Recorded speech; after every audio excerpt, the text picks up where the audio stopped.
Hi, this is Jay with Jay Pryor Consulting. Again, welcome back. Backing up again. It's so fascinating. I talk about this all the time. There's a Cuban proverb that says, every head is a world. And there's no truer statement, right? We are in our own worlds. And I have been, saturated in being out as a gender non-conforming person for 16, 17 years, that this is just the world I live in, right?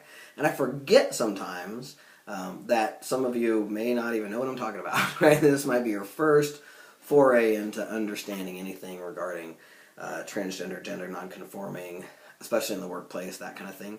So I want to, again, back up. I've backed up a couple times. I probably will back up again. I'll just keep doing it because I want you to be caught up. I want to talk about terms for a minute. So I want you to know the term cisgender. Okay, cisgendered people are born and they identify with the same sex they were born with. So if you were assigned male at birth and you relate to being a male and you call yourself a boy, so most of you are cisgendered, right? If you're just an average old boy or girl person who's comfortable in your skin and the body you were born in other words, you are called cisgendered. Cis means same, right? So you relate to the same sex you were born as, right? So gender nonconforming or transgender people, and I say those words separately for a reason, because again, vocabulary is important, and as we train, we have to be up as much as possible on the vocabulary.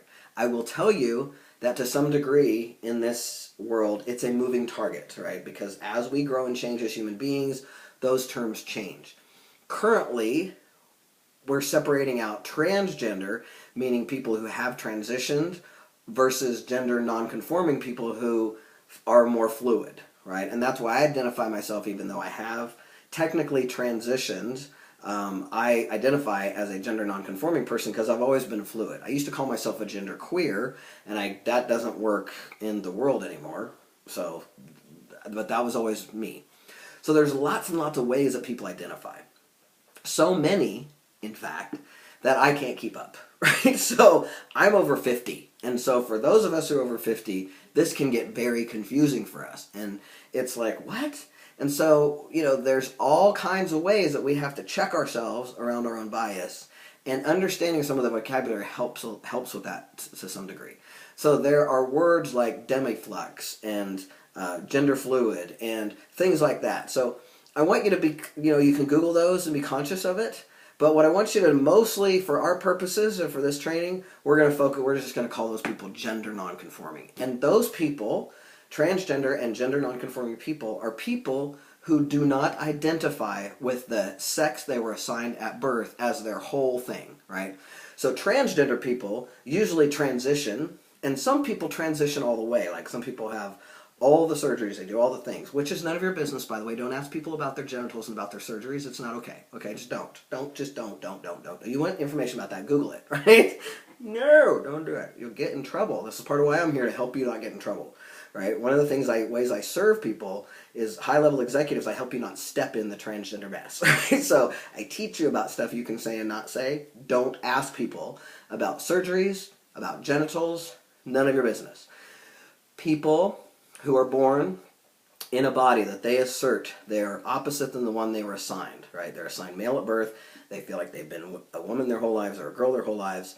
They are transgender. They transition. They will disappear into the world. You never know they're there, right? Same with trans men. Some of them, they go stealth. You're never going to know they're there. Gender nonconforming people, however, are more fluid. They're going to live in between some way, right? Some of them, maybe, I know a person who's gender nonconforming who looks all female, dresses as a female, like flowery, girly clothes, right? Flowery, girly shoes. Looking at this young person, you would think, girl all the way, goes by he and him and male pronouns, okay? Now that gets confusing for us old folks, right? Because we think if you're going to be a boy, you're going to say you're a boy, you should want a beard, or you should want to dress like a boy. Boys can wear dresses too, right? This is what's important to know, right? You don't have to be masculine to be a boy, and that's where this world is moving. That's where these young people are moving to. So they don't have to change anything. They just decide, they get clear for themselves, this is how I feel, and that's how they identify, and they don't necessarily have to take testosterone or do anything like that, right? Those are the people we call gender non-conforming, and they are not going to transition, but they do identify differently than the sex they were born, right? Is that clear? I hope so. I hope that clears it up a little bit in 5 minutes. Obviously, it's a huge topic, and there's so many different words to know that, again, for us people who are in our 40s and 50s, just to keep yourselves safe and stick in this world of gender non-conforming people are in those middles, and then someone who's transgender and identifies as transgender, right? They're not stealth, because stealth people go disappear into the world, and you don't even know they're there.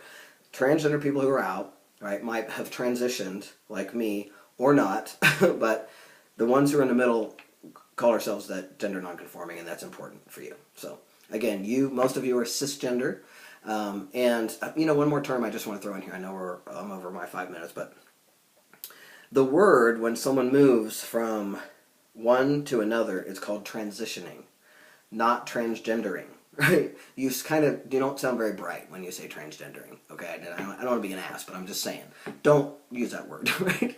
Say this person made their transition, or they're transitioning. They're in process of transitioning. Right? They're transitioning from one to the other. We don't say transgendering. Right? They're not transgendering. They are transgender, and they are making their transition or decided to transition. Okay, so I'm trying to help you be smart here. So right, that's part of my job. Okay, so thanks for listening as always. Keep flexing that muscle, all right? Keep being conscious of your thoughts, your own bias, all right? Paying attention to the things that you might be biased by and you might not even know. And thanks for keeping on being willing to be in these conversations with me. So I'm glad you're here.